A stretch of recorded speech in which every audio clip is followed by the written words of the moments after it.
네, 오늘 제목을 현재, 과거, 미래에 대한 태도 이렇게 잡아봤습니다.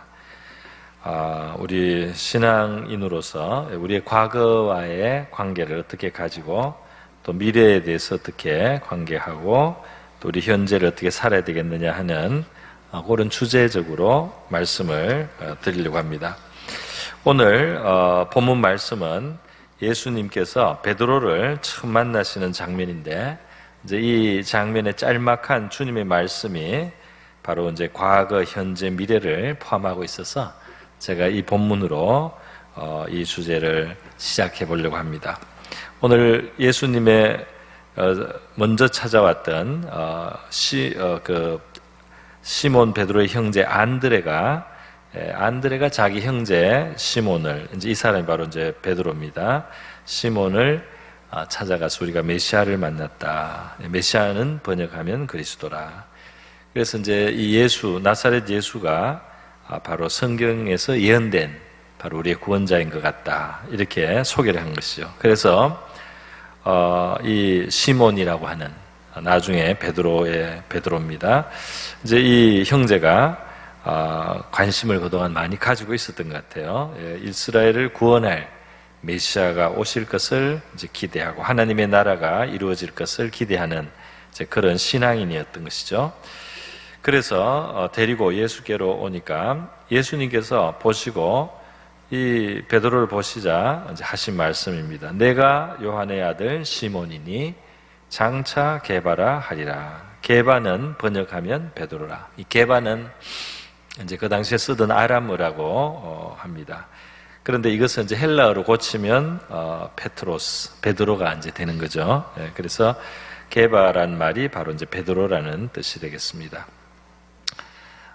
여기 요한의 아들 시몬이니, 그래서 사람을 보면 예수님이 이제 바로 알아보십니다. 우리 예수님의 바로 이러한 그 능력에 대해서 요한복음 2장 25절에 이렇게 되어 있습니다. 사람에 대하여 누구의 증언도 받으실 필요가 없으니 이는 그가 친히 사람의 속에 있는 것을 아셨음이니라. 그래서 이 사람을 예수님 앞에 아무도 소개해 줄 필요가 없다 이 말이에요. 예수님은 그 사람을 이미 아시듯이 아신다 이 말이에요. 그렇게 되면 참 이상한 거죠. 예수님 앞에는 오면 그 사람에 대해서 설명해 줄 필요가 없어요. 예수님이 아신다 이 말입니다. 친히 모든 사람을 아시며. 그러니까 이것이 바로 이제 메시아이신 우리 하나님의 아들의 이제 특징 중에 하나였습니다. 이 예수님이 친히 각 사람을 아시는 이것은 이제 예수님 앞에 그 삭개오가 예수님을 처음 만났을 때도 일어났던 일이죠. 삭개오가 예수님에 대해서 관심을 가지고 있었는데 세리장인 삭개오가 키가 작아서 예수님을 가까이서 군중 속에서 쳐다볼 수가 없으니까 지나가는 길목에 나무 위에, 옛날을 번역하는 뽕나무, 지금은 또 다른 이름을 쓰는데 그 나무 위에 올라가서 예수님을 이제 내려다 봤다 이 말이죠. 근데 예수님께서 그 밑으로 오시더니 위를 쳐다보시면서 삭개오야 내려와라. 그래서 깜짝 놀랐습니다. 자기만 예수님께 관심을 가지고 있는 줄 알았는데 예수님이 자기를 알고 있고 자기를 찾아오니까 삭개오가 얼마나 놀랐겠어요, 그죠? 근데 예수님이 삭개오야 내려오라. 내가 오늘 네 집에 유해야 되겠다. 그래서 삭개오가 기쁘게 내려오면서 벌써 마음이 변해서 벌써 이 삶이 하나님 중심에 하나님의 의에 맞게 이제 살겠다고 벌써 이 사람들에게 토색한 것을 뭐 갚아주고 가난한 자에게 나눠주게 하겠다 이런 말씀을 이제 고백을 다짐을 하면서 예수님을 모시게 되는 장면이 있습니다. 여러분, 저와 여러분도 마찬가지겠죠. 바로 여기에 시몬도 그렇고 삭개오도 그렇고 또 저와 여러분의 이름도 그렇습니다. 우리는 예수님께 누가 우리를 설명해 줄 필요가 없고 우리 자신도 우리 자신을 설명할 필요가 없을 만큼 주님은 이미 저와 여러분을 알고 계신 줄 믿습니다. 이미 알아요. 그게 참 좋죠. 이미 아시니까 다 이해하실 수 있으니까 저를.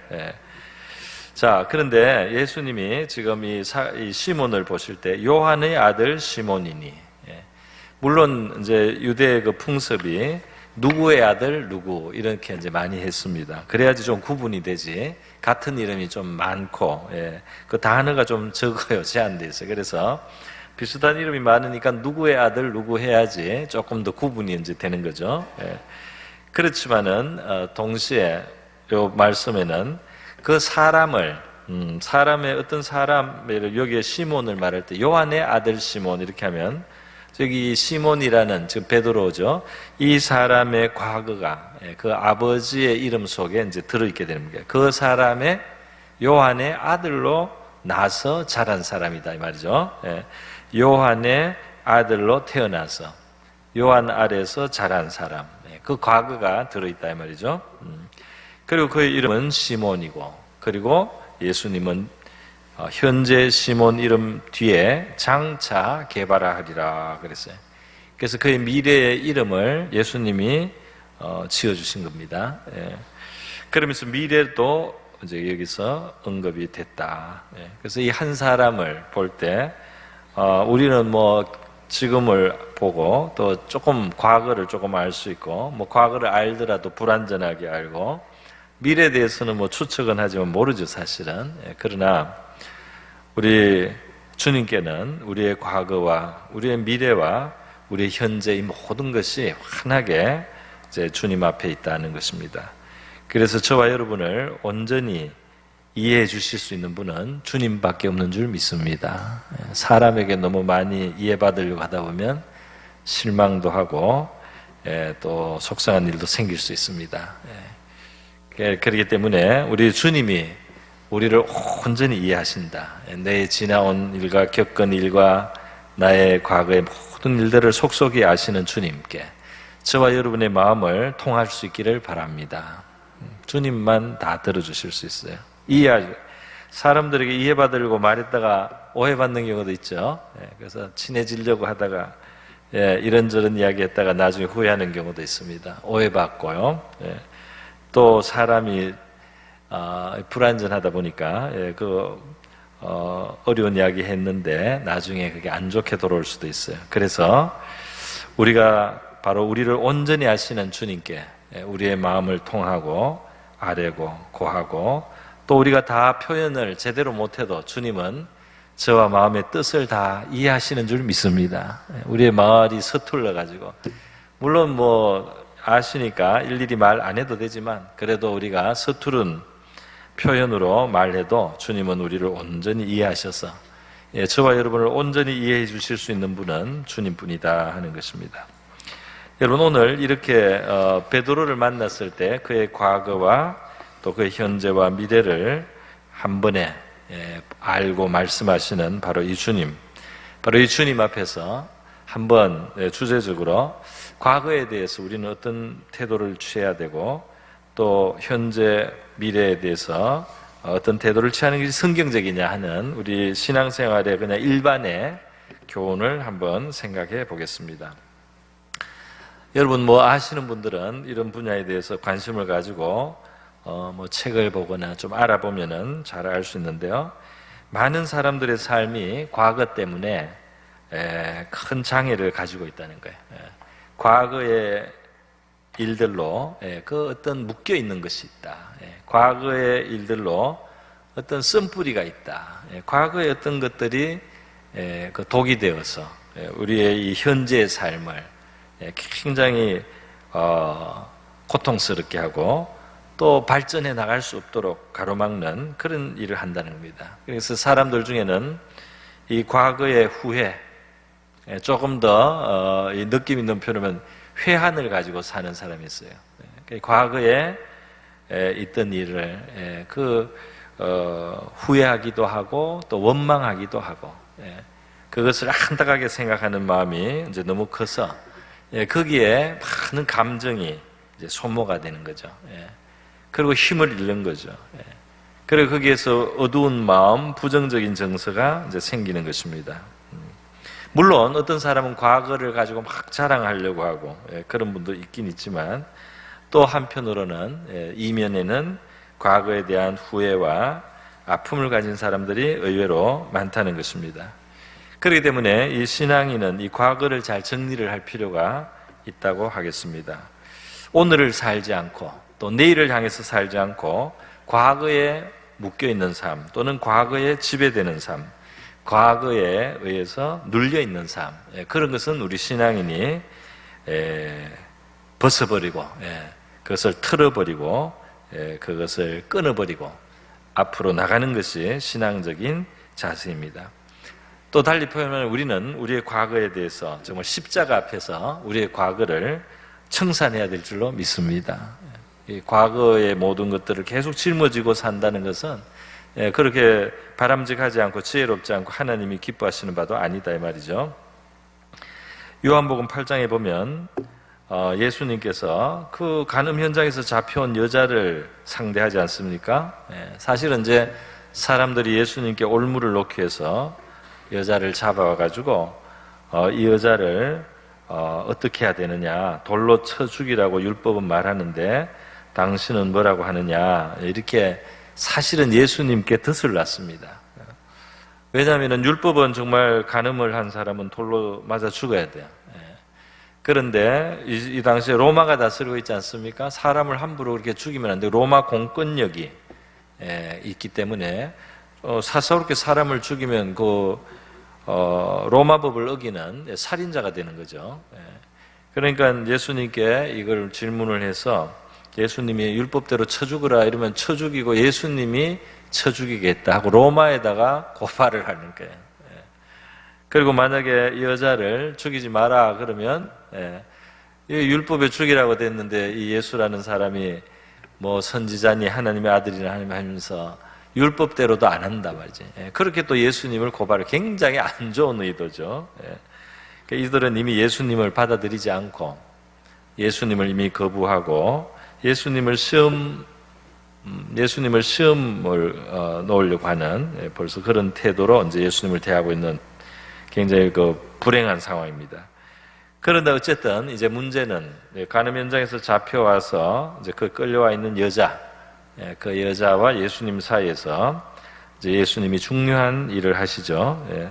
예수님이 사람들이 이 여자를 어떻게 해야 되겠습니까? 쳐 죽여야 되겠습니까? 말겠습니까? 이렇게 이제 할 때 예수님이 몸을 굽혀서 땅바닥에다가 글을 쓰셨다. 그렇게 땅에다 무엇을 쓰셨다. 그래서 사람들이 계속 독촉을 하니까 예수님이 마지 못해서 일어나서 말씀하시는 것처럼 그냥 한마디 툭 하셨는데요. 너희 중에 죄 없는 자가 먼저 돌로 치라. 이렇게 하고는 또 몸을 굽혀 손가락으로 땅에 쓰셨다. 그렇게 돼 있어요. 그리고 이 사람들이 막 이렇게 이 여자는 정죄받아야 될 여자다. 또 그러면서 한편으로 예수님 시험할 생각하고 아주 불순하죠. 그러나 죄가 없는 사람이 어디 있습니까? 죄가 없는 사람이 없다면 이 순간 잠깐 잊은 거예요. 자기가 죄가 있다는 걸, 죄인이라는 거를. 그런데 예수님께서는 정말 민망한 거죠. 그 죄인이 죄인을 정죄하는 그 모습, 민망해요. 그걸 쳐다보고 정면으로 말하고도 싶지 않은 그런 민망한 상황이다 이 말이에요.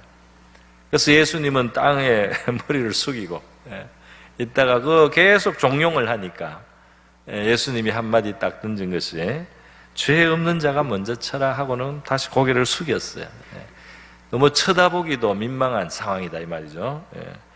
자, 그런데 바로 이제 하나님의 아마 그 역사가 아닌가 싶습니다. 그런데 이제 그 사람들의 마음 속에 양심의 가책이 이제 느껴지기 시작했다. 그래서 자기 자신에 대해서 이제 부끄러운 생각이 들었다는 거죠. 자기도 허물 있고 잘못이 있다 이 말이죠. 그런데 그렇게 돌을 들고 종용하고 했던 그런 자신의 모습이 어느 사이에 이제 부끄럽게 여기졌다. 오늘 아마 우리도 이렇게 의분에 떨고 다른 사람을 막 정죄하다가 주님이 한마디만 탁 하면 우리가 몸둘 바를 모르는 그런 일들이 있으리라고 생각합니다. 우리가 다른 사람을 막 정죄하고 비난하다가 주님이 한마디 딱 하시면 우리가 부끄러워서 몸둘 바를 모르게 되는, 그럴 수 있는 것이 바로 우리 인생이다. 하는 것이죠. 그러니까 주님이 보실 때는 굉장히 민망한 상황이에요. 어쨌든 예수님께서 그 말씀을 하시고 다시 고개를 땅으로 돌리셨습니다. 그런데 이제 양심의 가책을 느껴서 한 사람씩 다 나가고 나중에 다 사라졌어요. 그래서 그 현장에는 예수와 여자만 이제 남았습니다. 예수님께서 여자에게 아무도 없는 것을 보시고 너를 고발하던 그들이 어디 있느냐? 너를 정죄한 자가 없느냐? 대답하되 주여 없나이다. 예수께서 이르시되 나도 너를 정죄하지 아니하노니 가서 다시는 죄를 범하지 말라 하시니라. 그래서 할렐루야. 참 놀라운 말씀입니다. 예수님께서 이 여자를 정죄하지 않겠다는 거예요. 사실 이 예수님은 바로 이 죄를 해결하려고 오신 분이에요. 바로 이 정죄받는 인생을 그걸 다 자신이 걸머지시기 위해서 오신 하나님의 아들이십니다. 그래서 예수님은 많은 사람들을 용서하셨어요. 용서하시고 또 용서하셨습니다. 그래서 이 여자에게도 정죄하지 않는다. 다시는 죄를 범하지 말라 하고 이 과거를 청산해 주셨습니다. 할렐루야. 그렇기 때문에 예수님 앞에 나온 사람은 이 예수님과의 이 관계에서 이 과거를 청산해 버려야 돼요. 예수님이 우리의 과거를 물고 늘어지시는 분일까요? 물론 우리는 우리의 마음과 양심을 위해서 회개할 필요가 있고 어떤 것은 구체적으로 참 자백할 필요도 있겠죠. 주님 앞에.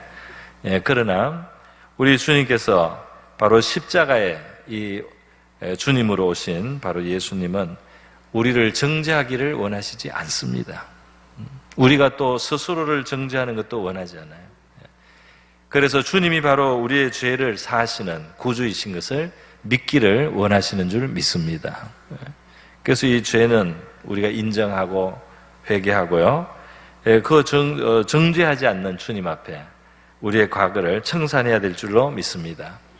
그런데 이 예수님의 이 용서를 우리가 받아들이고 그 예수님의 용서를 받아들여야 돼요. 이 여자는 벌써 수치를 많이 당했어요. 모든 사람들이 막 간음했다고 다 알아요. 그래서 부끄러움을 당한 어떻게 보면은 벌을 많이 받았습니다. 근데 예수님께서 이 여자를 이제 정죄하지 않겠다. 그리고 그 값은 예수님이 다 걸머지시는 겁니다. 이 여자가 정죄에서 완전히 벗어나는 거예요. 그 사람의 정죄에서 벗어날 뿐 아니라 진짜 그 죄의 값으로 멸망해야 될 바로 그 죄의 심판까지도 주님이 바로 걸머지시는 거죠. 그래서 너를 정죄하지 않겠다. 주님은 이 말씀을 하실 수 있는 것입니다. 여러분, 그래서 우리 예수 믿는 우리는 우리 자신의 양심이 우리를 자책하기도 하고요. 또 마귀가 우리를 송사하기도 합니다.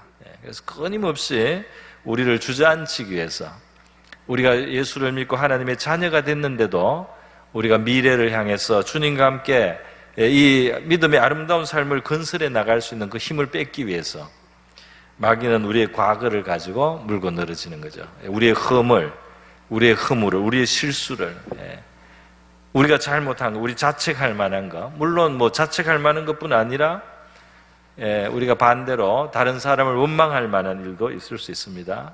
어쨌든 그 과거를 가지고 자꾸 우리를 과거에 결박하고 올가매고 묶어놓는 이제 그것이 어둠에 우리가 이제 지는 것이 되는 거죠. 그래서 우리는 십자가 앞에서 주님이 주시는 큰 용서를 받아야 될 줄 믿습니다. 이 십자가 앞에서 받는 용서, 그것을 우리가 인정하고요, 감사하고, 그리고 우리가 받은 용서를 깊이 깨닫고 이해하면서 그 다음에 이제 우리가 또 빛을 탕감해주는 그런 자세가 이제 필요한 거죠. 그래서 우리가 원한을 갖고 살지 않는 거죠.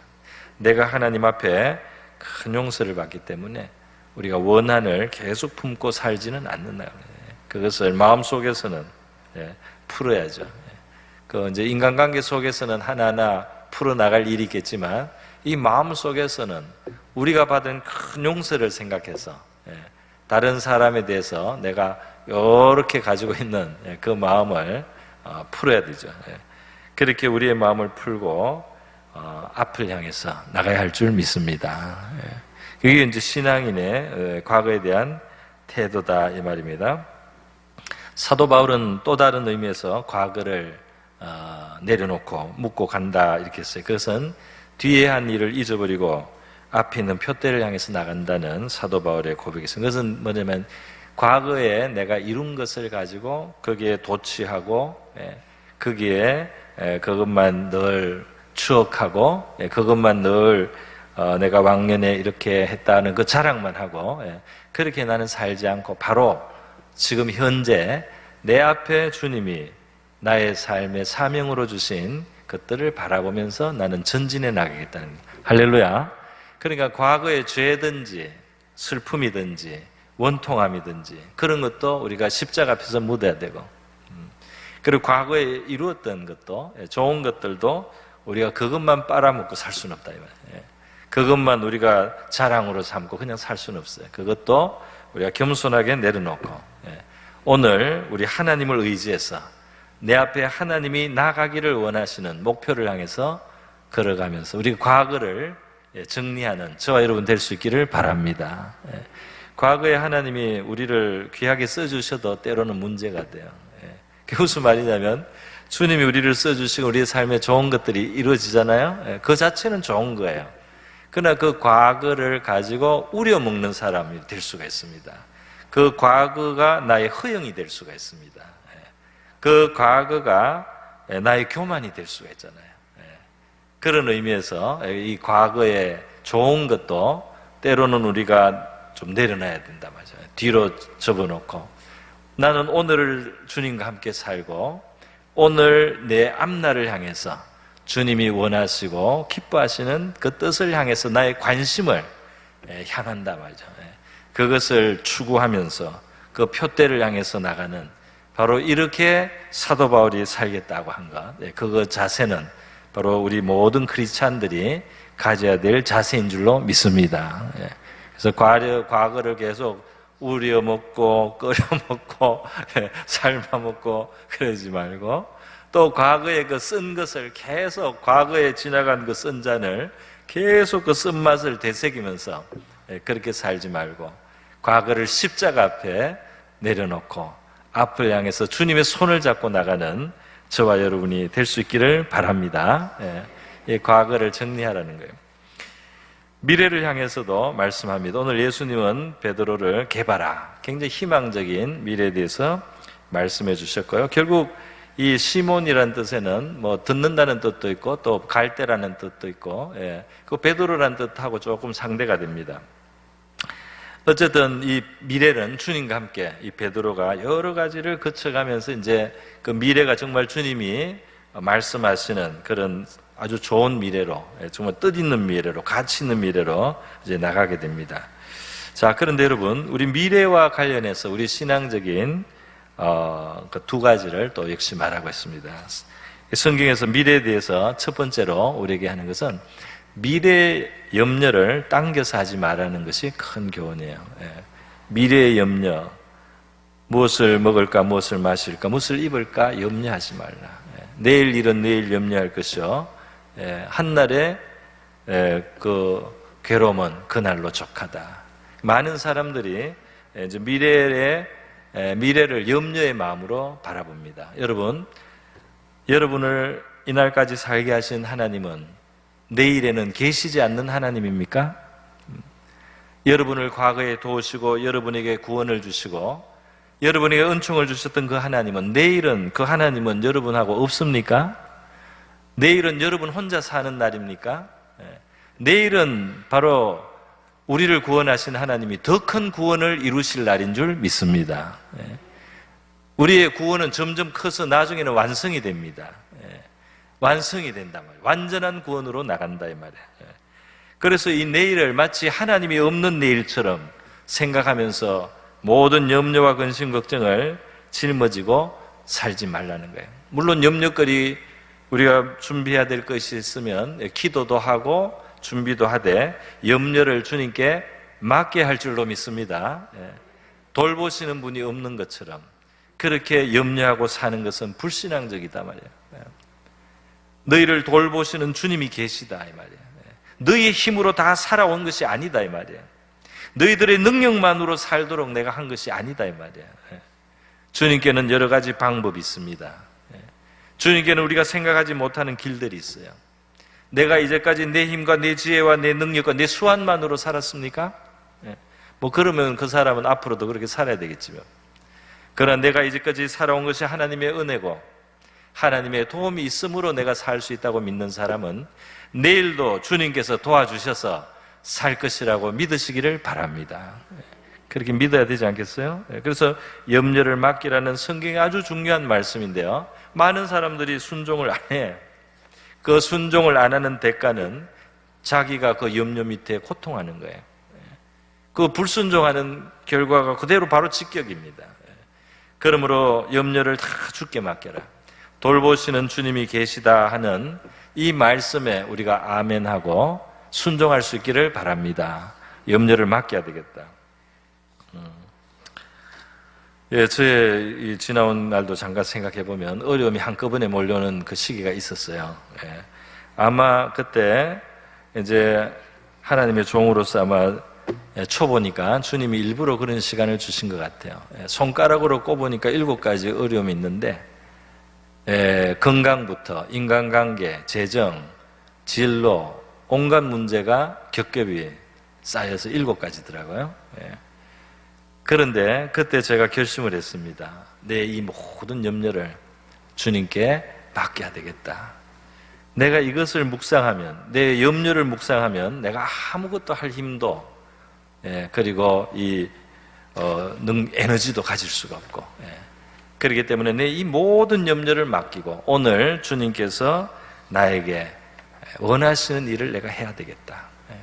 그래서 그 모든 염려를 주님께 정말 맡겼어요. 내가 질 수가 없을 만큼 너무 많고 여러 가지니까 그걸 다 맡기고 오늘 주님이 원하시는 일을 내가 날마다 하면서 살았습니다. 할렐루야. 좀 제가 단순하고 그런 면이 혹시 있는지 몰라요. 그러나 어쨌든 그렇게 했는데 세월이 지나서 보니까요, 그 모든 문제가 해결됐습니다. 할렐루야. 여러 해 지났지만은, 여러 해가 걸렸지만은 세월이 지나니까 그 하나하나가 다 결국은 해소가 됐어요. 그렇게 결국 그 문제를 내가 염려할 필요가 없었어요. 주님께 맡기고 살다 보면 어느 사이에 해결돼 있고, 주님이 염려를 맡기고 무엇을 먹을까 마실까 입을까 뭐 그 외에도 여러 가지가 있겠죠. 염려를 맡기고 그 나라와 의를 구하고 오늘 나에게 주시는 하나님의 뜻을 우리가 받들어 살면 우리에게 최선이 될 줄로 믿습니다.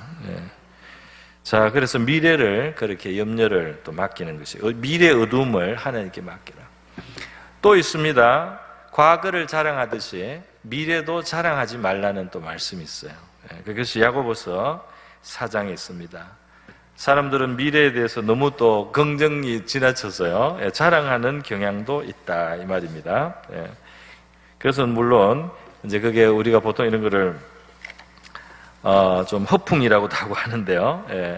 야고보서 4장에 보면 들으라, 너희 중에 말하기를 오늘이나 내일 우리가 어떤 도시에 가서 거기서 1년을 머물며 장사의 이익을 보리라 하는 자. 이 사람들은 계획이 많은, 미래에 대해서 굉장히 계획이 많고 구체적인 생각이 있고 그래서 뭘 이루겠다는 이게 아주 많은 사람이에요. 요 사람들을 이제 말하면, 이 사람들이 말하자면 일종의 미래를 자랑하는 사람에 속합니다. 여기에 주님은 이렇게 말하는 거예요. 너희는 내일 일을 정말 알지 못한다. 내일에 대해서 너무 자신을 가지고 내가 뭐 잘해왔는지도 모르겠어. 그러나 내일 이루어질 일들에 대해서, 미래에 이루어질 일에 대해서 너무 자기의 계획, 자기의 생각, 자기의 플랜을 자랑스럽게 생각하고 확신하고, 이런 사람들은 들으라는 겁니다. 뭐를 들으냐 되느냐? 너희의 생명이라고 하는 것은 잠깐 보이다가 없어지는 안개니라. 너희들의 그 날은 아무도 보장할 수 없다. 너희들이 내일의 그 날을 보게 될지 안 보게 될지 보장할 수 없는 존재라는 사실을 잊지 마라 하는 것입니다. 그렇기 때문에 너희는 그렇게 내일 일을 그런 식으로 자랑하고 확신하기 대신에 주의 뜻이면 우리가 살기도 하고 이것이나 저것을 하리라 할 것이다. 다시 말해서 내일이 우리 주님이 허락하시고 주님이 뜻하시는 안에서 이루어질 것이라는 것을 잊지 말라는 겁니다. 할렐루야. 예. 내일의 주인이 주님이시라는 사실을 잊지 말라 말이야. 예. 과거에 뭐가 좀 되고 지금 뭐가 잘 되고 있다고 내가 내일도 잘 된다는 그런 허영을 갖지 마라 말이야. 그런 착각을 하지 말라는 거예요. 예.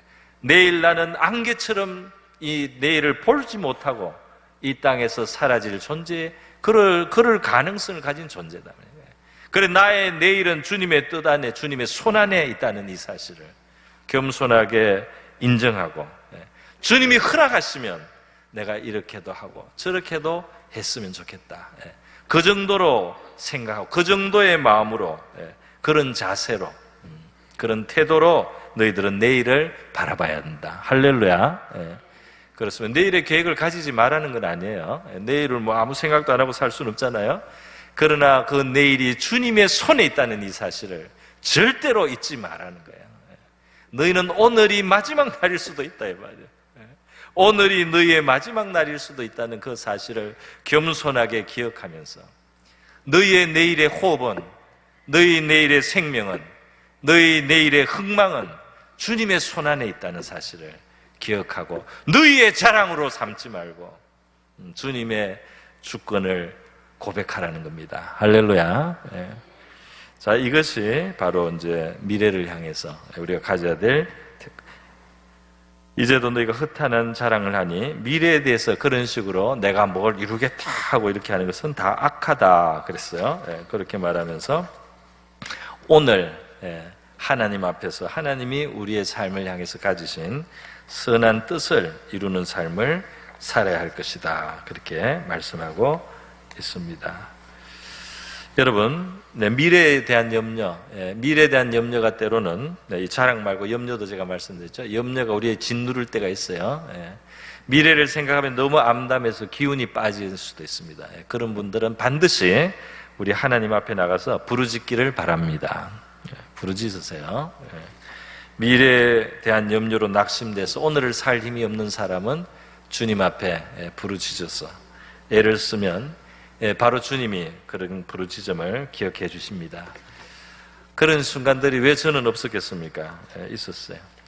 그렇기 때문에 미래를 생각하면 기운이 다 빠져서 아무리 수고한들 무슨 소용이 있나? 아무리 애를 쓴들 이게 다 헛되게 될 것이 뻔한데 내가 왜 수고를 해야 되느냐, 그런 마음이 들 수도 있습니다. 그런데 여러분, 그런 어두움은 다 바람직한 것이 아니에요. 그게 계산이 잘 된 게 아니에요.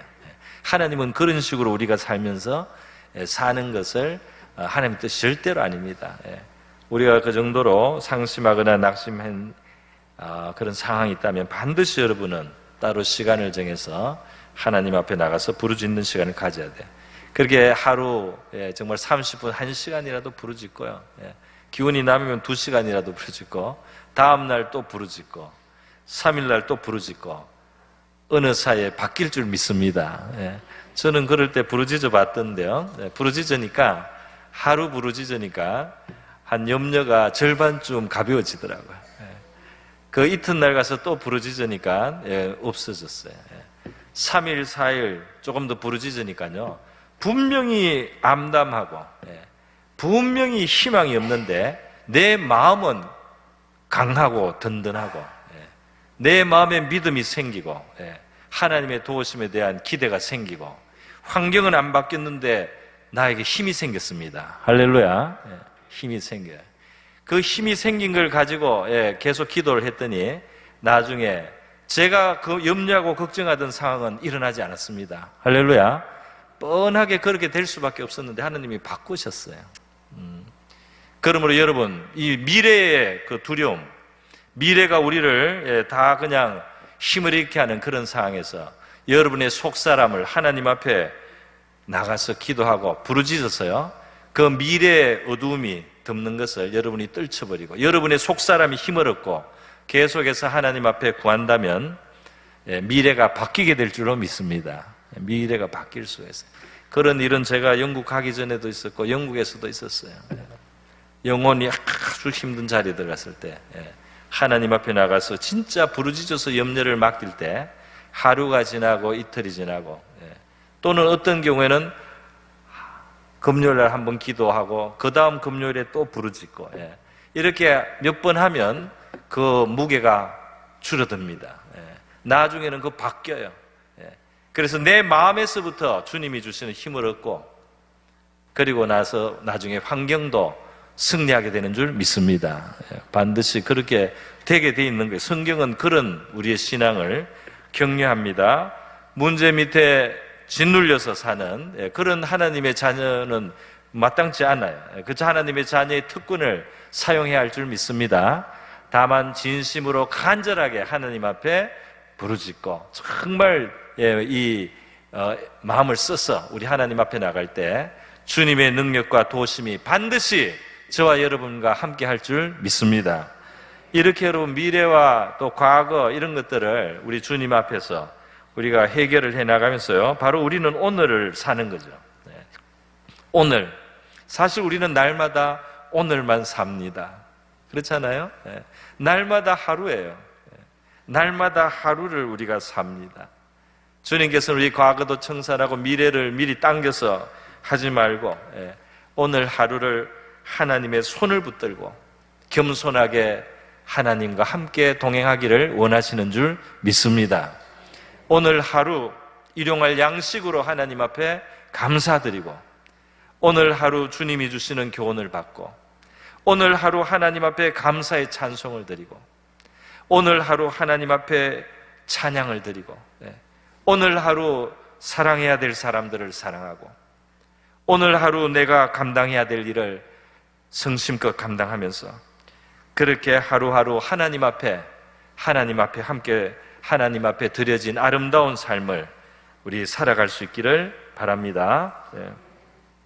오늘의 선을 우리는 행하면서 사는 거야. 어떤 사람은 오늘 생각하면 오늘 별일 없고 재밌는 일 없고 좀 피곤하고 이렇게 할 수 있어요. 그러나 이렇게 조금만 입장을 좀 우리가 각도를 바꿔보면 오늘 하루 내가 살 수 있다는 거 얼마나 감사합니까? 그죠? 오늘 하루. 때로는 조금 나한테 안 좋은 일 같은 거, 조금 마음 상하는 일 같은 것도 조금만 생각을 좀 달리 해보면 거기에서 우리가 좋은 점을 또 찾을 수도 있어요.